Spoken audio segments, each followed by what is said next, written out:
অধ্যাপক ডক্টর মোহাম্মদ ইউনূসের নেতৃত্বে অন্তর্বর্তী সরকারের শপথ নেয়া ও এই সরকার গঠনের প্রক্রিয়া বৈধ ঘোষণা করে হাইকোর্টের দেয়া রায় বহাল রেখেছেন সর্বোচ্চ আদালত।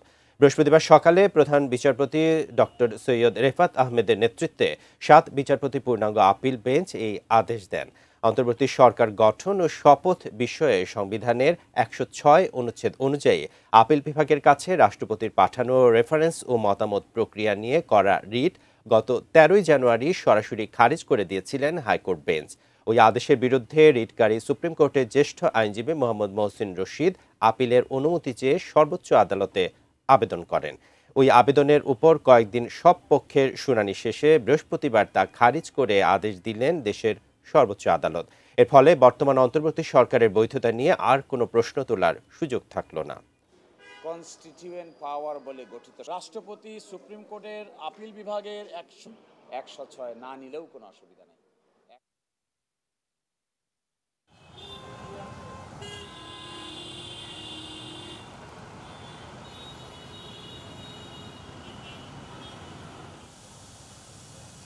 অকৃত্রিম বিশ্বাস প্রকাশ করিব না। বা অনুগ্রহ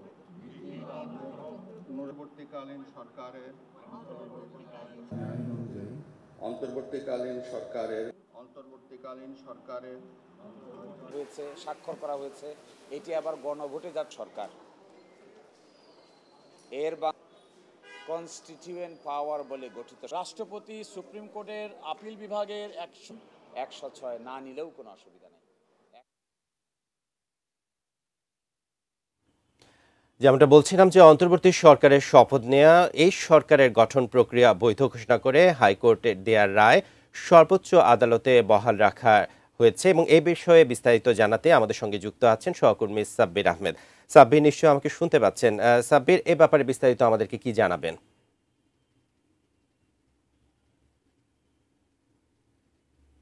ধন্যবাদ।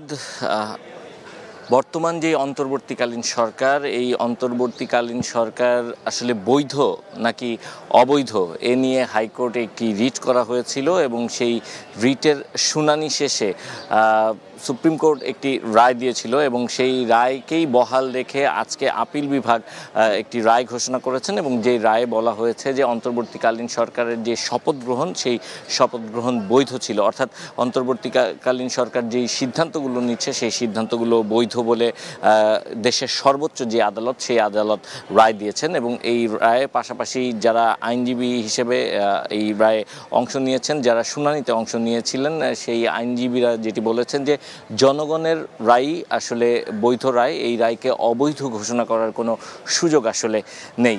এবং সেই বিষয়টি প্রধান যে বিচারপতি তার নেতৃত্বাধীন যে বেঞ্চ ছিল তারা রায় দিয়েছেন যে অন্তর্বর্তীকালীন সরকার, অর্থাৎ আপনারা জানেন ৫ আগস্ট একটি গণ অভ্যুত্থানের মধ্য দিয়ে যেই সরকার গঠিত হয়েছিল, যেই সরকারের প্রধান উপদেষ্টা ডক্টর মোহাম্মদ ইউনূস, তার যে সরকার এই মুহূর্তে বাংলাদেশকে পরিচালনা করছেন, এই সরকার বৈধ বলে দেশের সর্বোচ্চ আদালত রায় দিয়েছে। এবং অর্থাৎ এর ফলে, এই রায়ের ফলে নানা সময় নানা ধরনের যে গুঞ্জন চলছিল যে এই বর্তমান যে সরকার রয়েছে এই সরকারের সাংবিধানিক কোনো ভিত্তি নেই, বর্তমান যে সরকার রয়েছে এই সরকার আসলে অবৈধ সরকার, সে ধরনের যেই ত্রুটি বা সে ধরনের যে শঙ্কা বা নানা ধরনের যে গুঞ্জন ছিল সেই গুঞ্জনের অবসান হয়েছে। অর্থাৎ বর্তমান যে সরকার এই সরকার যে বৈধ সে ব্যাপারে দেশের সর্বোচ্চ আদালত রায় দিয়েছে এবং আপিল বিভাগ সেই রায়কে বহাল রেখে স্পষ্ট জানিয়ে দিয়েছে যে অন্তর্বর্তীকালীন সরকার বৈধ সরকার এবং বৈধভাবেই তারা যেই সব কার্যক্রম পরিচালনা করছে তা বৈধভাবেই পরিচালিত হচ্ছে এবং এর ভিত্তি রয়েছে।